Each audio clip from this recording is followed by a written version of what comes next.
Welcome to the White Sniper. I am Charlie Storey, aka the Sniper Chief. Come with me on the ultimate journey to the best possible repertoire you can have with one. Now it's ready for Sniper onto Sniper. Hello Sniper, hello Sniper, Sniper on Sniper. Oh, and here we see pure symmetry. Yeah, I know. Okay, anyway, it's very important now that you understand the 6 sections that we're going to look at. Section 1, and this disc 3 is going to be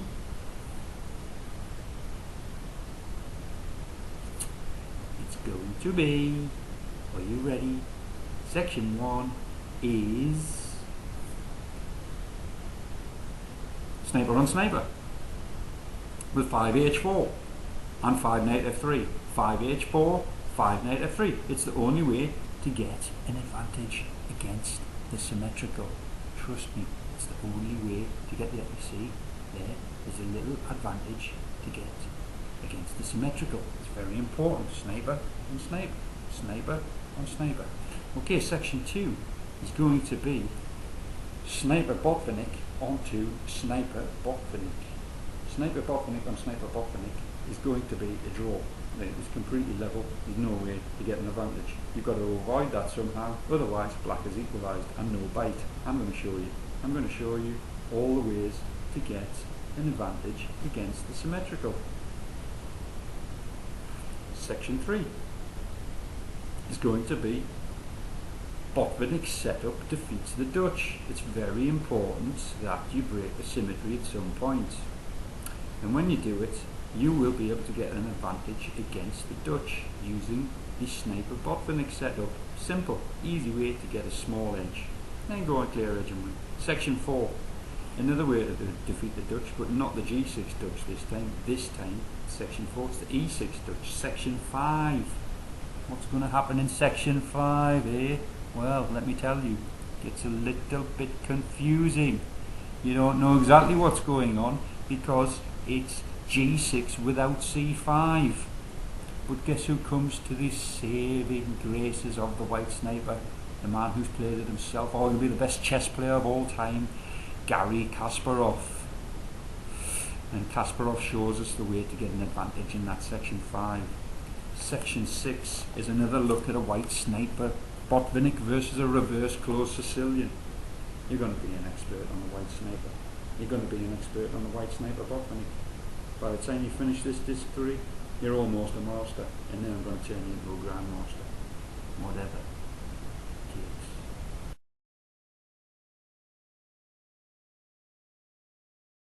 takes. Welcome to disc 3. Here we're going to be looking at Sniper on Sniper, Botvinnik setups against the Dutch, and black plays G6 without pawn to C5. This particular game we're going to be looking at is Sniper on Sniper, and in this first game I want to give my recommendations against the Sniper on Sniper, or the symmetrical English as it's also known. And what I'm going to do is I'm going to tell you the variations which offer some bite for white. Some of them don't offer any bite, so if you just stay with my recommendations, you'll not end up in a completely level position. Or in some instances, black can get a small edge and black can get the bite. So the recommendations I'm going to give are all after the following moves, which is I'm going to insert knight c3, and I'm also going to insert knight c6.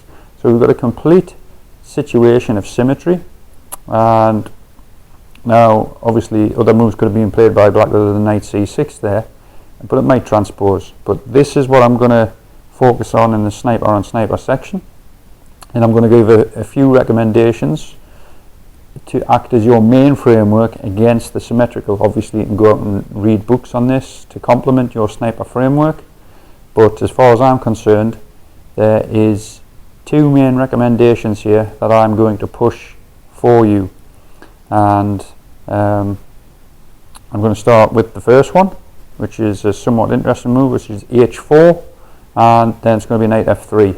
They're the two moves I'm recommending from this position. So let's have a look at the h4 move. Now what's the point behind this? Well, obviously if black plays some other weak moves, white might get a caveman attack in, and that's that's an outside chance that could happen. But its main purpose is to allow the knight to come to h3 and then f4 with some safety, and you'll see what happens when this knight comes to f4, how useful it can be against the symmetrical. So we're just going to move on with some best moves that are likely to be played by black. Knight f6, just holding up h5, knight h3. Now it looks as though h5 can't be played at all, but you'll see that there's a sacrifice that I'm going to recommend that you can play and turn this into an attacking weapon. So black could play h6 here, but I think white gets a nice easy bite there, so we're not going to look at that. I am going to look at castles here, and after knight f4 I want you to just take a second and understand what this knight is doing here. At f4, if black was to try and get rid of this knight by, say, e5, pawn to e5 there, then the knight can just hop into d5, and there's a beautiful square for that knight, and the white bishop on g2 gets perfect attack down the diagonal. So that would allow some bite for white for sure. So black has a bit of a problem. He's just going to have to let that knight sit there, and I've found that if black is sometimes to play knight, perhaps knight h6 and knight f5, then that can cause a couple of problems for white as well. So be a bit wary of that. So moving on, I just want to have a look at some decent moves here for black to see how we should go about playing this. So after d6, d3, rook e8. Now white has the opportunity to play h5, and this sacrifices a pawn, because after e5 black is in the near future going to play knight h5, because when this knight moves, now it goes to this beautiful square. Now as you can see, this square is a beautiful square. These two knights are working together. This knight is going to be a strong piece for probably for a long time, or if it's replaced, the other one's going to. Black wins the pawn, he accepts the pawn, and now this is a gambit, but it's a strong gambit, so aim for it. If you can get it, you're going to do well from this position. Knight e4. Now this is a great square for the knight. Obviously the pressure on d6 begins to mount. Now as far as I can see, this is small edge white. Now black tries to get rid of these excellent knights, say with f5, then bishop g5 can happen. And after bishop g5, black gets out of the attack. White calmly goes back, and you could argue there could be a draw here. In the game that I'm going to show you, queen d7 happened, almost like black was trying to play for something special. But let's just have a look what would happen if queen a5 was played again. White could have quite easily brought this knight back, and I've analysed this. It says small edge black according to the computer, tiny edge black here, but my dilution principle tells me that white is better. So if we just carry on a few moves, playing the best moves that the engines could find for black, we'll see that after a3 and e4 takes on f4, takes on d3, queen takes d3, f5, queen d2, you will see that this exchange sack is very good, because what happens is this exchange sack translates eventually into a really good position for white. For example, as you can see that the squares around the black king there are quite weak if white can get at them, or if he can't get at them, he can set up a good positional bind, and he does it in this manner. So after queen takes d6, so he's won that key pawn which allows the knight to come to d5, and white will happily take this endgame on. After knight d5, these knights are just super power pieces. If black tries to get some activity in this manner, then king f2 and followed by eventual rook h1 is going to round up that h-pawn, and white's going to have some eventual joy with these pawns which will advance in the centre. So let me just show you that position again. After queen a5 check, it was knight e c3, and it was a dilution principle position, and it turns out that this early h4 move, turns out it's quite a good move. So that's why I'm recommending it. This is one of the reasons. So I'll just show you that again. Let me take you back to Queen A5 check, and if we just retract a couple of moves just to help your memory, then after in this position F5 was played, and bishop G5, Queen A5, bishop D2, and eventually, as we've just seen, it turned into a pretty good position for white. So if we take it back to castles now, after black has just castled, and then we looked at knight F4 and D6, D3, then we can safely say this position, even though this knight has maneuvered to F4, that white is doing well. He has his bite. Okay, so now I'll show you another variation that I wanted to show you. Now, rather than Queen A5 check, I just wanted to quickly show you Queen D7. After Queen D7 here, my analysis indicates that white can still keep a very strong bite. After knight C3, say knight D4, E3, knight D6, it looks as though black is starting to defend quite well, and you could argue that he's just going to be that extra H pawn up. However, there's a really special move here, which is sort of directly connected to the H pawn sacrifice, which is rook H5. And after Gh5, now here's the special move, bishop H4. Now here, although white is an exchange down and a pawn down, he has more than enough compensation, but only to still give him a bite. White's a tiny bit better. And let me just tell you why. All of white's pieces are almost in the game. This rook on A1, it's not in the game, but after castles is going to come into the game, and it can probably come to the H file in the near future. Now that's useful. Compare that with the rook at A8 and the bishop on C8. There's some severe restriction going on there. They just can't get developed. And if you look at the beautiful postings here of the white pieces and the white knights here, they're very strong, and the queen obviously is looking to play Queen H5, and on top of that this bishop is really powerful down this diagonal. This bishop is powerful down here, and it's actually coordinating threats with this knight. And added to that, there's another threat vector of a queenside invasion going for this really weak pawn on D6. So let's have a look what happens. Let's after rook B8, bishop H3, just increasing this bishop's, or changing this bishop's pressure now along this diagonal, and this makes the black queen defend it. And after it defends it with Queen F7, we now see another threat of Knight B5, which is actually, well, not quite a game-winning threat, but it's a clear advantage for white now. And as you can see, this H pawn idea with the intention of maybe sacrificing it is quite sound, and it works. This is some of my own original analysis. So check it out if you need to, but as far as I can see, it's completely sound. So if you get a chance to play it, that's great. Now something might happen in the future, somebody might find a way to equalise, it's possible. So it's very important I give you another recommendation. It's always good to have 2 or 3 or 4 recommendations, especially if somebody knows you're going to play the white sniper.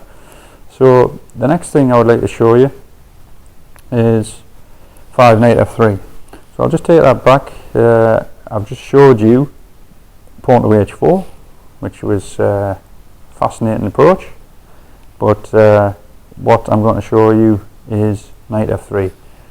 Now there's lots of other moves there other than knight F3. There was E3, D3, rook B1, h3, but the only ones I can recommend after going and looking at them with its some length is knight f3 and h4 if you're looking for the bite. Otherwise it's equal as far as I can see, with the exception possibly of a3, rook b1, b4. That may offer a tiny bite, but the way as I'm showing you with knight f3 and h4, this is the white sniper recommendation. So after knight f3, we're going to look at there's a few different possibilities. There's e6, there is knight f6, there is e5, there is d6, there is b6. So let's just have a quick look at b6 here to start with, and we're going to look at knight f3 in a little bit of depth. So after b6, let's have a look at castles. Bishop b7 and now e3. Now obviously white's idea is to get d4 in and get a little bit of space, a little bit of bite in the centre. So after knight f6, pawn to d4, white's starting to get that bite in the centre. Knight a5, b3, and black castles, and an interesting move here by white, bishop a3. He's trying to make black capture in the centre, so that white is going to increase his gain in the centre, and that happens. So although that won what you could call the bishop pawn for the central pawn, you could argue that was good for black. The e pawn has increased its value because it's now starting to attack black's centre. A bit of a trade-off there, but in white's favour because he's got a little bit of a space advantage in the centre, and the e file's opened, which is probably going to be to white's advantage. We're following the game Markowski versus Kern from 2004, so let's have a look how Markowski goes about getting his and maintaining his small edge to convert it into a win. Well, he grabs the e file straight away and marches his knight into the centre, and that's a lovely square for the knight obviously. And after rook c8, clever move here by Markowski. Sometimes see this in the symmetrical English, the bishop just transfers its power onto a different diagonal. Now after rook a8, rook c1, and you can see white's pieces are starting to get just that little bit of extra activity over blacks, and that's sometimes all it can take to get the advantage and to go on to win. And there we've seen a reshuffling of the bishop back to the diagonal. The net result of all of that little bishop h3, bishop g2 is the weakness of the rook on a8. Now in the game after bishop e6, queen f3, now I'm trying to get the rook in the game, c takes d5, and after c takes d5, that was the end of the game. As you can see, white has just won a big central pawn, and he has the better pieces in positional pressure. So that was a pretty quick performance from Markowski. So let me just take you back and show you exactly what happened there. So Markowski just played e3, played a little passive move with b3. Now that was a special move, bishop a3, trying to get an error out of his opponent. Perhaps a better move there would have been maybe d6 for black, but then white's going to be looking forward to probably playing d5 in the future, and possibly e4 with a good bite in the centre at the correct moment. Probably play rook c1 before he does all of that, but that's definitely going to be a nice space advantage in the centre for white. However, allowing the little e pawn to come to d4 to start applying its pressure into the opponent's camp allowed for some activity, and this quick activity Markowski got in conjunction with bishop h3 this enabled, after bishop rook e8, this enabled white to have this extra lead in development with some pressure on the long diagonal. And queen f3, obviously you can't take on c4 because of queen e8. Black was finding himself in a little bit of a pickle, and he actually resigned at that moment. So that was not the best of showings, you could say. So let me take you back to knight f3. So that was the b6. Let's have a look at how Markowski wins against somebody who plays d6. Now this game was Markowski versus Karlov. Karlov's a 2600 player, so a game from 2000. Let's have a look how Markowski goes about beating this opponent.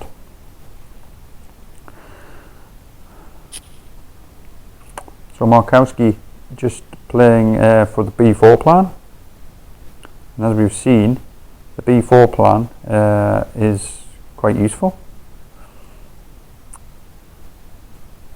Now here, after f5, one of the problems often with f5 is that white can just flick this pin in, and it can be quite annoying for black to deal with, and this position is no exception to h6. He's happy to trade that, and now what you see when this trade happens is the bishop coordinates with the knight at d5, and that is started by knight d2. After rook b8, queen a4. Now white, he doesn't have to leap into d5 yet. He's going to save that for later. And there's no attack by black. And despite black having put these pawns into aggressive positions, ready to attack, if it does that, it just leaves behind a massive weak squares as it comes very often. The squares can become weak. Now that's all very well and good if black's attacks work. Black's attack works, but it just doesn't work. White has sufficient defensive resources, and the real effect of what happens in that type of situation is that white gets all of the key pressure and all of the realistic attack on the queen side, and then that translates into an endgame advantage. So let's have a look how Markowski finished off this 2600. Bishop d7, queen a7, hacks a pawn off, d4, f4. It's all looking a bit desperate at this point. Black's desperately trying to get something going on the dark squares. Markowski happy to give some material back if he can free up his bishop, get some extra defenders to his king. Nice little bit of initiative there by black, but easily neutralized by putting some potential queen trade. If there's a queen trade, then obviously there's no attack for black at all, and the endgame's just going to be a walk in the park for white. So white, black tries to play for knight e2 check. White simply parries it. Black attempts some type of attack, but as I mentioned earlier, there's no real attack. It's just too easy to defend.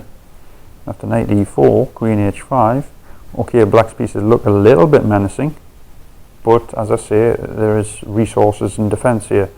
After f4, knight e2 check, rook takes, queen takes, f85. Black was beginning to run out of pieces, and with the dark square bishop having gone, it's practically all over. And white started to use his pieces to attack the black king, and after queen d6, the black king was starting to look very weak, and with a mating threat there, it looked as though white should easily be able to consolidate with rook f1, and he's consolidated, and at this point he has two brilliant knights for a rook, and white is also attacking, and black has no attack left. And white finished him off quite quickly with just getting ready to march the pass pawn down. That was a good game by Markowski versus Karlov. It's worth playing over that one again really quick. I'm just going to hit the turbo again on this. So this was d6, correction, this was knight f3 and then d6.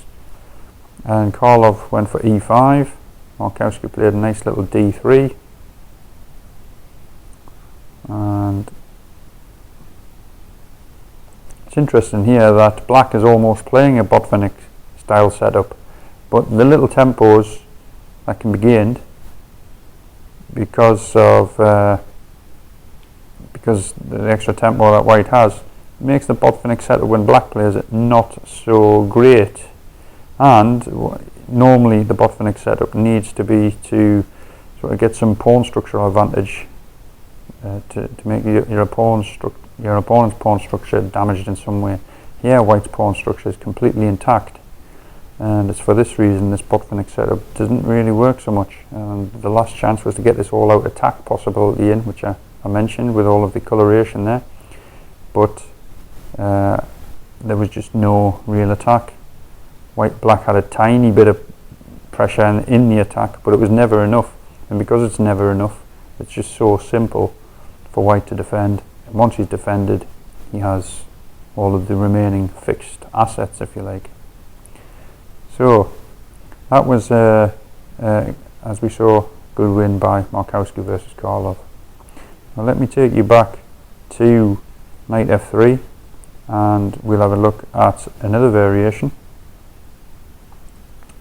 As we've covered a few of those variations already. We've looked at h4. Let's not forget, we're back to knight f3, and next we're going to have a look at e5.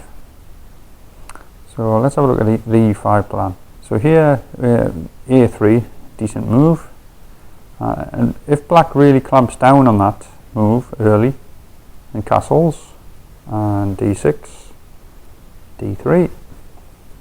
Black has a few holes in this position. White still has a very good pawn structure against this Botvinnik style setup by black this time. Remember, white has an extra tempo to utilise, and he's going to go for this plan, which is the reverse of a plan of a similar game that I showed in the Foxy Open DVD on the White Sniper, which was a bit like Markowski versus Villemur, but with colours reversed. And here you can see as white starts to get his this b4 knight, which has been on quite a journey. Once he gets that over to the queen side, it seems as though in this particular game that we're following here, which is Markowski versus Babayev, that it was just a nice simple win for white basically.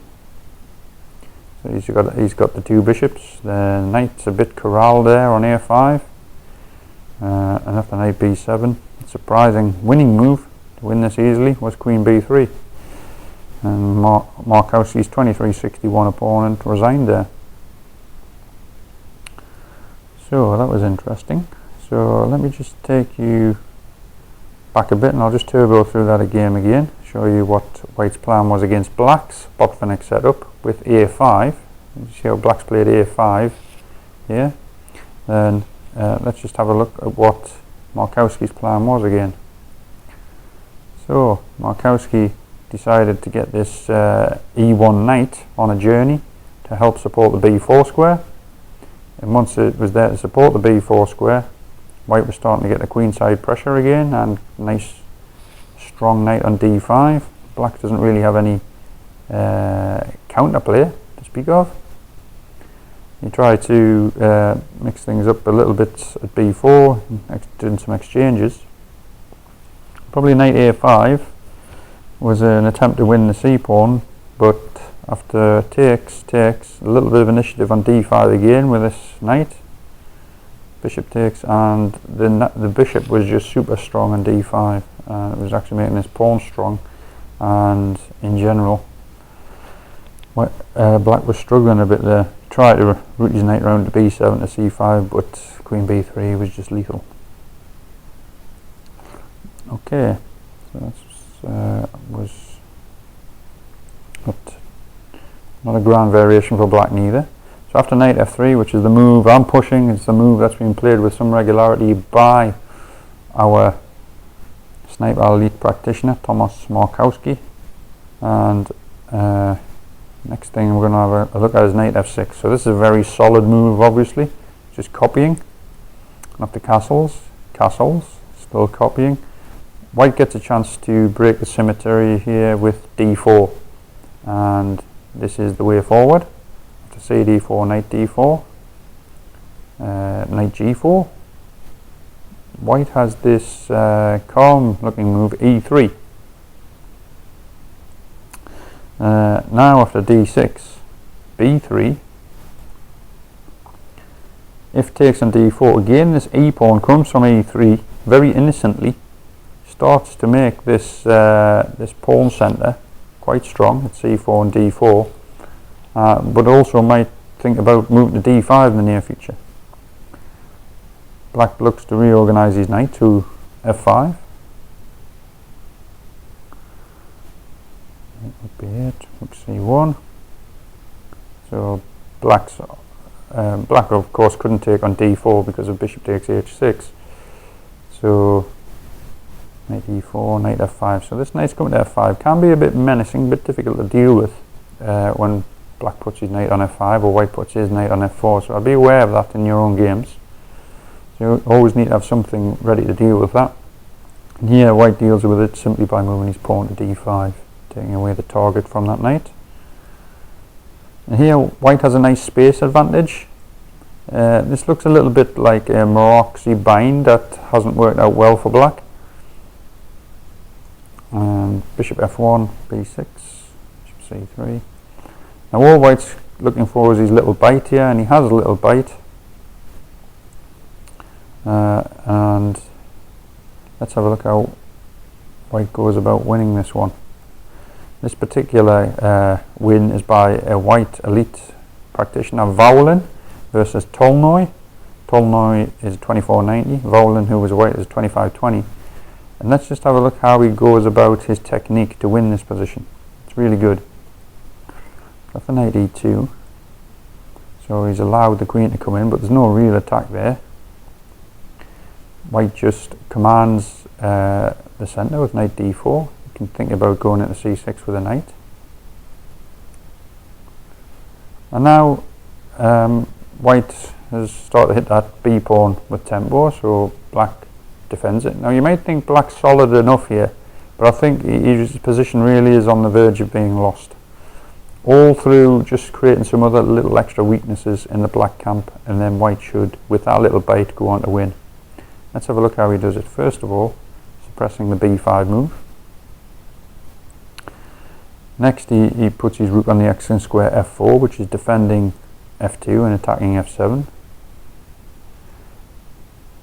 Fixes the black pawn on h5 and puts the black queen out of the game to some extent, at least temporarily.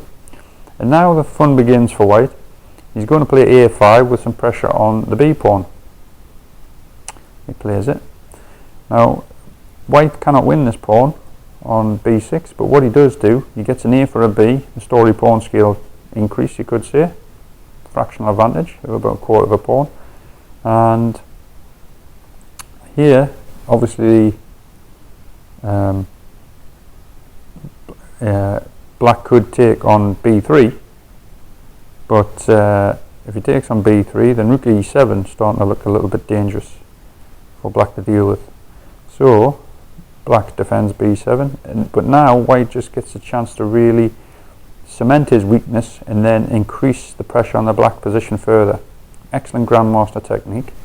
So there that rook's a brilliant piece. It's on f3, it's a beautiful location. If you look at that fianchetto setup by white, on f3 it does a number of things. Let me tell you these things that it does so you can aim for this sort of rook in a similar sort of position. Here it defends f2, it's putting pressure on f7, it's defending this pawn at b3. If the king moves to g2 in the future, the rook to some extent protects the king, even on the diagonal. and it could also shift to e3 in the future should it need to. It could even be involved in a g4, rook g3 with pressure down the g file. So a brilliant position for that rook.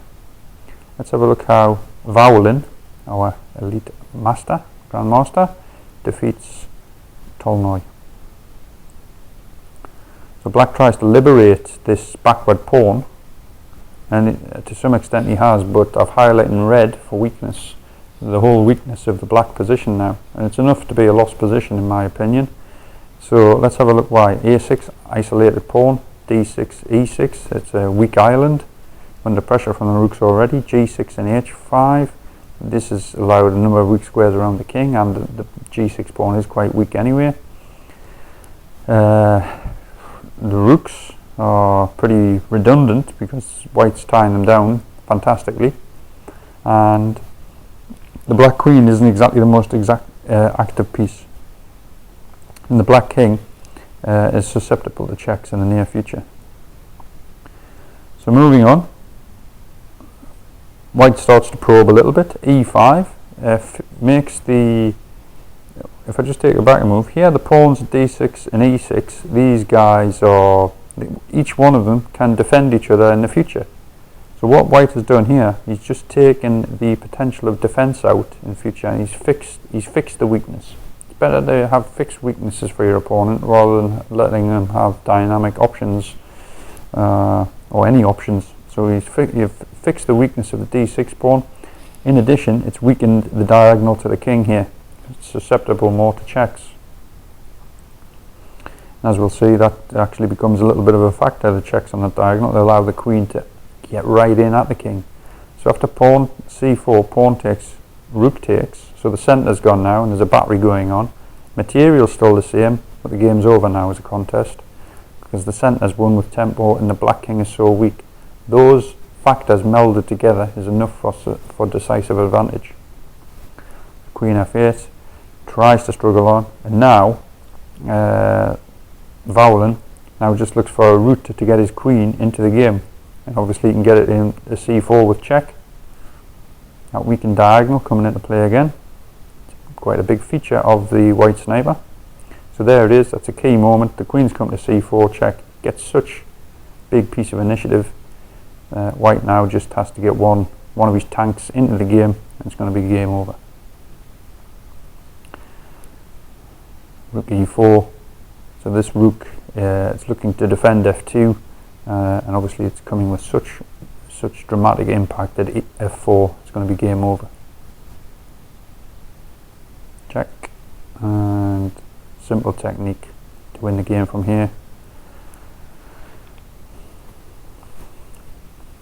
Black would have loved to play queen d5, but rook g7, king h8, rook h7, king g8, queen g7 mate. That was a nice game by Vowlin. So we can say that knight f3 is good. We can also say that h4 is good. But if you're still not convinced, let me show you one more variation of knight f3. What if e6? Okay, then if e6, then we're going to see another game of Vowlin. Vowlin just showed us the way to play against the symmetrical. Let's have a look how Vowlin plays here, how he gets his small edge and then defeats Vorobayov, if that's the correct pronunciation. Apologies if that's wrong. Right, moving on. After e6, an incredible move you could see initially when you first look at it, d4, sacrificing a pawn. But white is arguing that is a really weak square d6, and he's just going to capture it back anyway, and then he's going to be better in the centre because he's going to be suppressing this pawn at d7 from entering the game with any easy effect. So black reasons he can play d5 anyway, but it's quite a cost, because after these forced exchanges we can see here that after castles that black, it might appear, as a pawn up, but he's about to come under some heavy discovered attack pressure by our sniper stealth soldier on g2. after queen b6, b3. You can see that the pawn on d4 is extremely weak. It's probably going to be rounded up, and when it's rounded up, white is probably going to be much better placed to and to be slightly better in the endgame. Or another alternative for white is to leave this pawn and play bishop a3. That's an interesting idea. So let's have a look what happens if black plays knight e7. So white does indeed go bishop a3. So white's still a pawn down, but it's already small edge white. Definitely in for this position if you get a chance. After bishop d7, rook c1. You can see black can't castle either side safely. So how does black continue? Well, try to challenge the c file with Vowlin. No problem. Just takes command of the open file, and that's the key factor in this game, which is going to win the game. There's just this extra little initiative on the c file, and the prevention of castling at the moment will allow white to go on, create some more probing weaknesses and win the game. So after knight g5, f5, bishop c5, black is beginning to look as though that he can't defend that d pawn, tries desperately to do so, but now white goes all out to win the d pawn, reasoning that the black king, when it does castle, will be very weak on the dark squares because these squares, when this bishop on g7, when that disappears, the squares will be weak. But how to secure the d pawn? Well, f4 prevents e5, and then the idea is to round up the d pawn. Here it comes, sniper sacrifice to gain in the center, a common theme. And then after bishop takes d4, castles, then bishop g7, king takes g7, rook d1. You can see that the pressure down the d file in this beautiful knight. Looking forward to a fantastic endgame situation on e5, suppressing the black king and generally restricting and supporting, restricting the black pieces and supporting supporting white invasions at d7. Black tries to mix things up, but the endgame's so bad for him after knight f7. Let's just have a look how Vowlin finishes off Vorobyov here. So he centralizes his king, nice technique. He switches the position so that he can completely dominate the center. And now what white does, he switches his king to e5 rather than the knight, which is quite a nice idea. King is now completely centralized, which is a good general rule of thumb in the endgame. And here the knight with the pawns is creating quite a nice barrier to prevent the king from ever coming in to that area of the board. Black tries desperately, but the centralized king should go on to win. There should be plenty of options there to win without much thought by white. Winning the pawn with the tempo. And now if bishop takes h3, knight f4 check will allow the swift queening of the b pawn after white has defended the g pawn by king f4. So that would be an easy win for Vowlin. So Vorobyov resigned. So that's pretty much my little framework suggestion for your way to play against the symmetrical English. I'll just recap on it. It was 5h4 there. Bear in mind the knights on c3 and c6 is in. And it was also, rather than 5h4, knight f3. So you can play any one of those two and you should be getting your bite, and that's important. So that concludes my look at section 1 of this disc. Let's get on with section 2.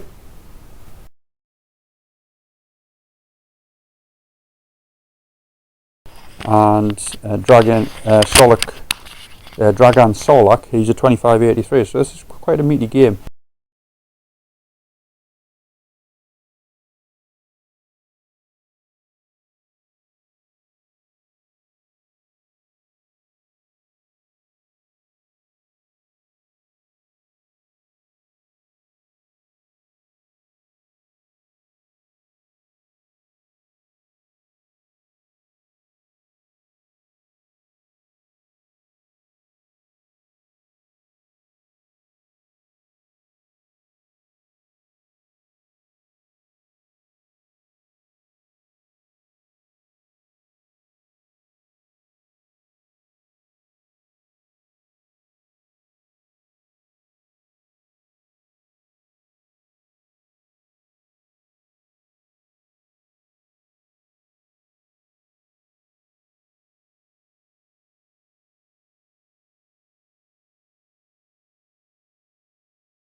Disc 3, Section 3. We're going to look at Botvinnik setups that defeat the Dutch, which is the G6 Dutch. And here I've taken you straight to that position. We've got the white sniper set up in position. Let me just take you backwards to show you how that position came to fruition before taking you back to that position.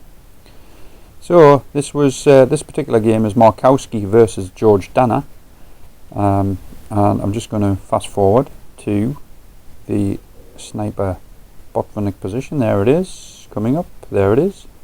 And this particular game, black played c6. Now it seems very effective according to the games I've seen. I've seen a fair few now against the Dutch, and this Botvinnik setup just seems quite good to get this little small edge that we want. And let's have a look how Markowski goes about getting the advantage here. Now this game is going to focus on two moves we're going to look at. We're going to look at G takes f5, which was in the game, and bishop takes f5. So let me just show you the game continuation, which was G takes f5. If you Russian schoolboy knows, you should take with the G pawn on f5. And this supports the centre. Now let's have a look how Markowski goes about getting this edge. First of all, he thrusts with f4. He's developing his bishop and his queen. He needs to get some pressure with his rooks down the central files. Just moving back here, after black plays e4, he's seriously weakened the d4 square there, and that allows this knight to come in with initiative. It's initiative because black doesn't really want to trade a bishop for a knight, not at master level, but it looks as though he's allowed by trying to get some wedge in the centre, which he's done. But this allows a number of exchanges and white to be quite good in the centre. Let's have a look how that happens. It starts with cd5, and then d takes e4, and then the centre has stabilised, but the two bishops for white could be useful. Let's see how he goes about using them. First of all, he grabs the open file to prevent any black initiative on the d file, which means black's got to start playing moves he doesn't really want to play. He's playing rook f7, maybe going for rook d7.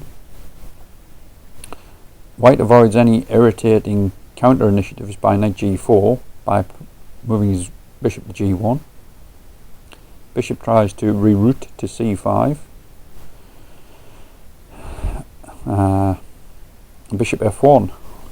A bit of a nasty potential move of bishop c4 is in the air. Obviously not at the moment, but that could come in the very near future, creating chaos on that diagonal for black.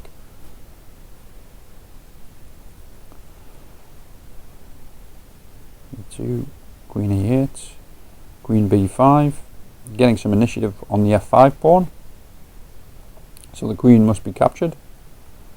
And the endgame now is quite nice for white.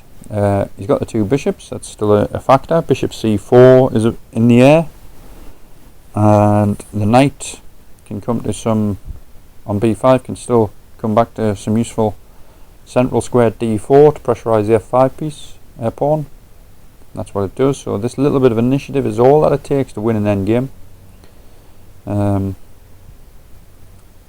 rather than just be responding to all of white's centralising pressure. Black tries to get some activity, but it's not enough, and white goes on to win easily from here.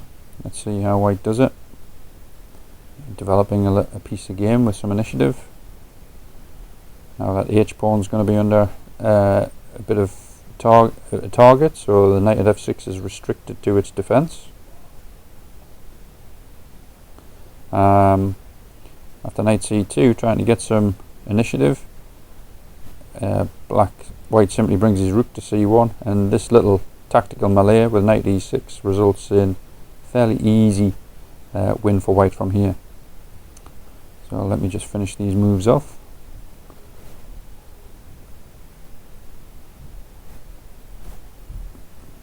So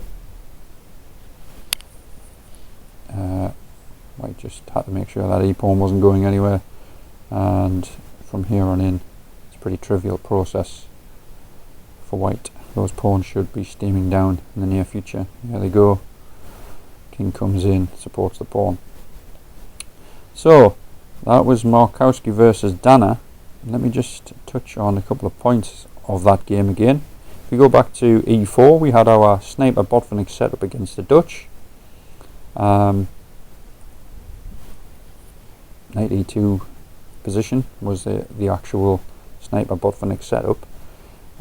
Just moving on from there a little bit, we noticed that after e takes f5, we saw in an earlier game where e takes f5 didn't work by Markowski. That was because the knight was on c6 and there was just no way through, and it wasn't a Dutch. Just making you aware that there is instances where it is good and where it's not. Here it was good because after g f5, we're going to get back to bishop f5 in a moment, but after g f5, the thrusts of f4 and the weakness of the d6 square and the d4 square allowed white to get quite a bit of pressure, and this resulted in a nice easy endgame for white to go on to win, and that was lovely, a lovely easy win. But taking you back a little bit to bishop f5. So we looked at g f5. I want a quick look at bishop f5 now with you. This alternative for black, I mean, that's a strong bishop on f5, there's no doubt about it, but you could argue now that the e4 square is a bit weak, and of course white just plonks his knight on there, and if black takes, which he does, it allows the pawn comes to centre with this little bit of initiative, and it's these little extra moves, or gaining an extra move, that can make all the difference at master level.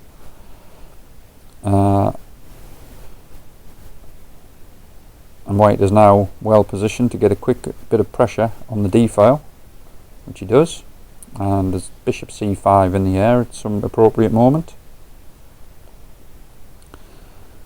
and to prevent bishop c5, b6 is played, and the knight comes to d3, and this is just a small advantage for white. That's all it is, and you're happy with that as white. You've increased from a tiny edge and you've got a small edge, and I would expect white to increase the pressure in this position and get some tangible advantage elsewhere.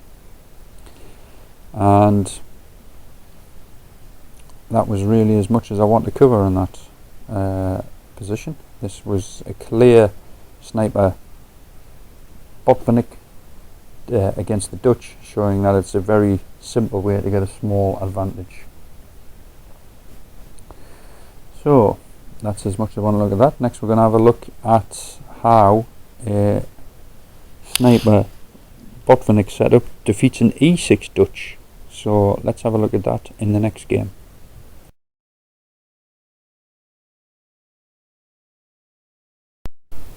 Okay, this game is game 4, and we're going to have a look at a white sniper Botvinnik defeating a e6 Dutch.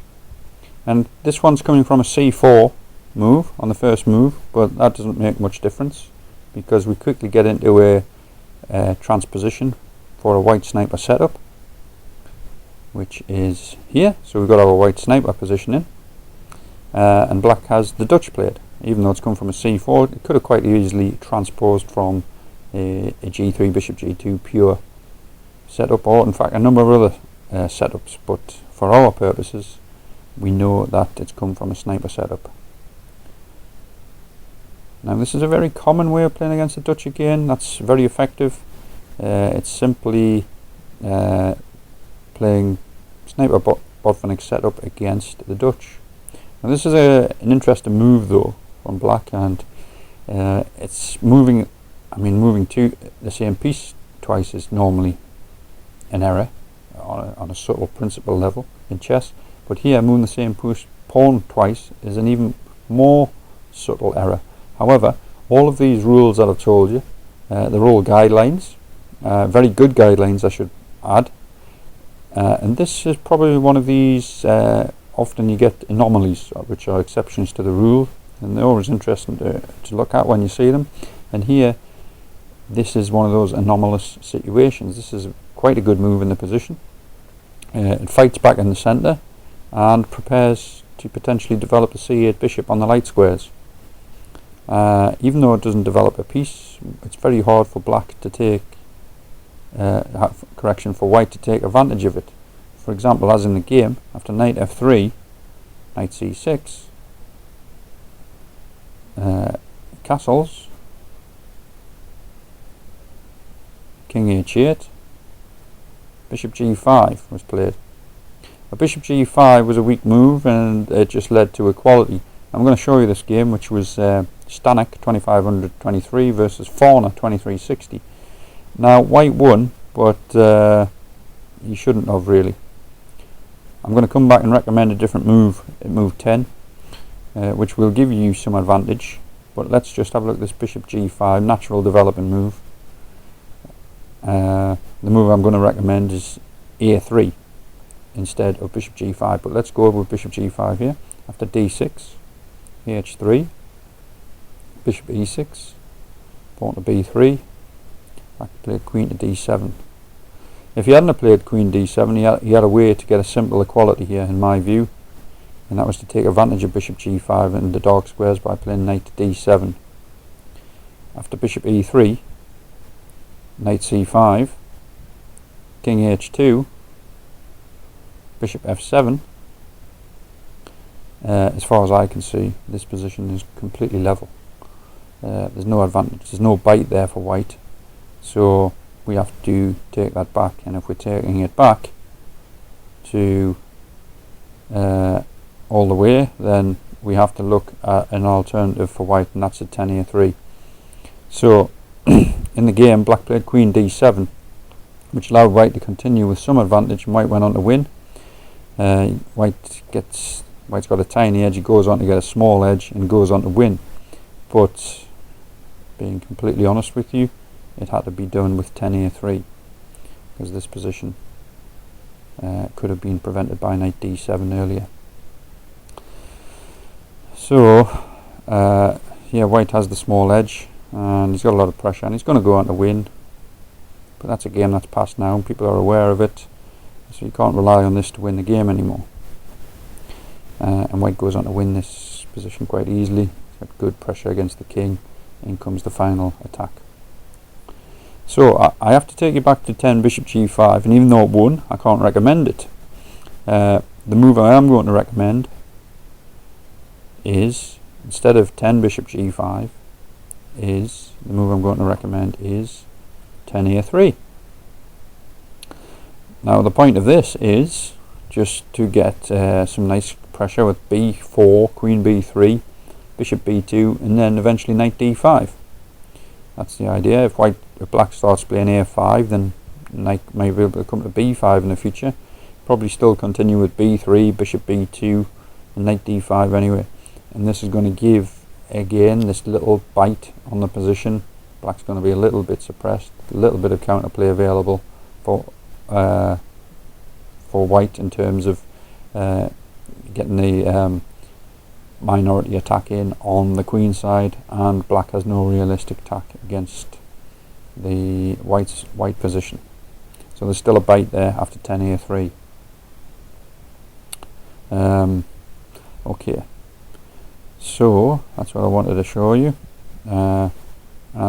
Just taking it back to the start of the entire game here. In a nutshell, the sniper Botvinnik attack against the e6 Dutch is as good in terms of getting a bite as it is against the g6 Dutch. So you've got a nice solution there against the Dutch in a nutshell. Okay, so that concludes this one. Let's get on with the next one.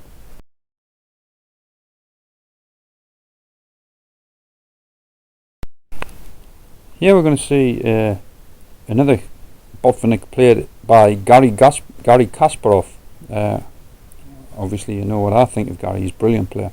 What we're going to see in this position, or this way that Gary has played his approach into the sniper Botvinnik, is he hasn't played d3. It's the last move in the sequence. So I'm going to take you back to the start of this game. It was a pure sniper that he played. I'm going to get you back to this position. So he played g3. This was against Igor Nataf in 1998. So Kasparov, he's set up a pure sniper, and then he's played knight c3, and then he's decided to, because of black's setup, he's decided to go in for a Botvinnik system. After d6, Kasparov plays knight ge2. Now, as I said, when you play a pawn to c5, Botvinnik systems aren't very good.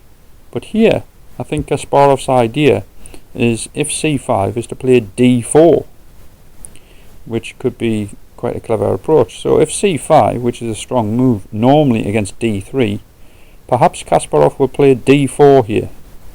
And if he plays d4, he's achieved, he has circumvented playing the Botvinnik setup, which isn't so good, but then he's back into a fianchetto King's Indian, which is probably still giving white a bit of a bite. However, in the game, Nataf didn't play c5, he played e5. And after castles, c6.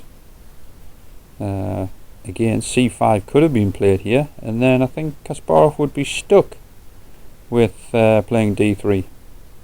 However, Nataf played c6, which I think is slightly dubious, and now we see Kasparov go into a good version of what I consider to be a good version of a white sniper Botvinnik system.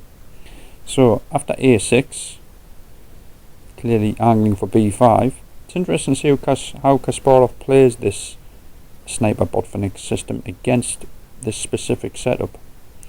He grabs with b4 straight away, and black says, okay, I can play b5.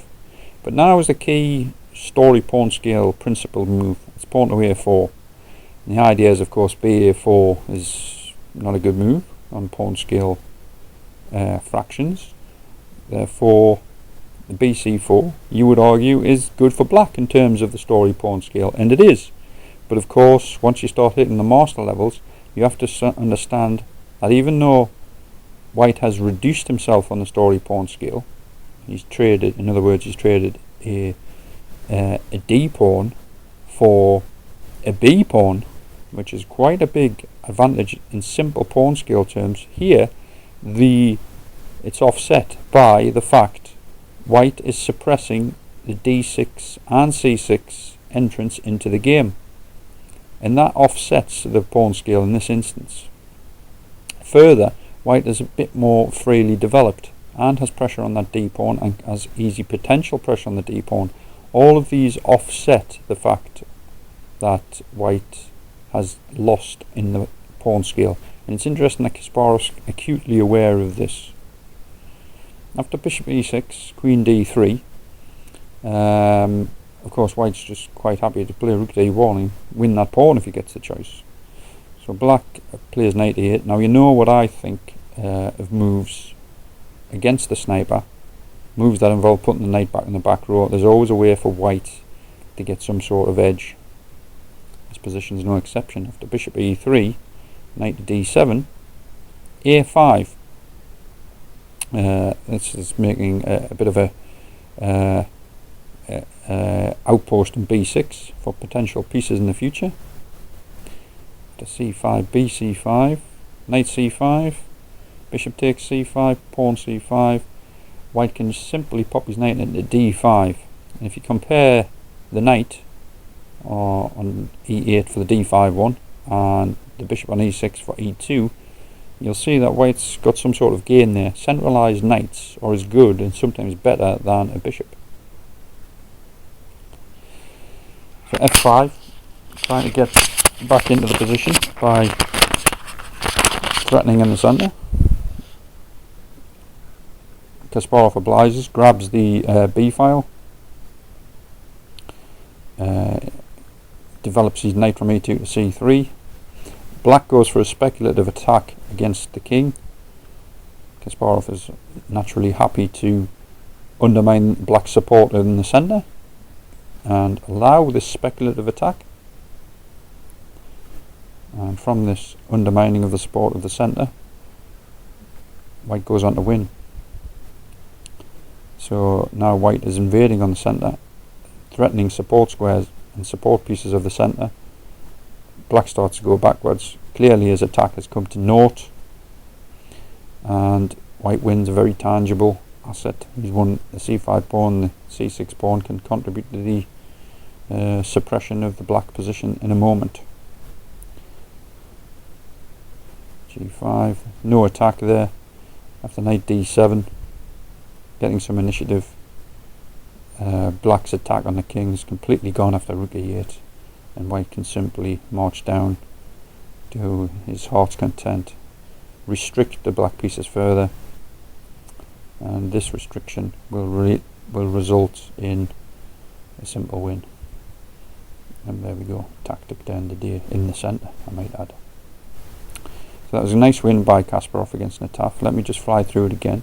So it was a pure sniper, of course. I like to say Kasparov is a pure sniper practitioner. You can say one of the earlier pioneers, having played it himself. And it's interesting, his Botvinnik approach. He delayed on the d pawn to perhaps avoid some of the sniper Botvinnik reversed positions by preparing to play d4 himself. However, in this game, c5 could have been played here, and I believe that is a draw. However, c6 was played, and here we can clearly see Kasparov's happy to take a traditional Botvinnik setup, although he found the anomaly in the Storey pawn scale, and I justified that.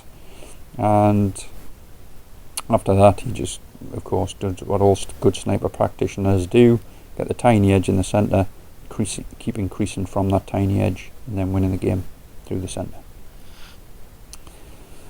So that concludes my look at the Kasparov game in section 5. Next is section 6, which is the white sniper Botvinnik versus the reversed closed Sicilian. So let's get on and look at that.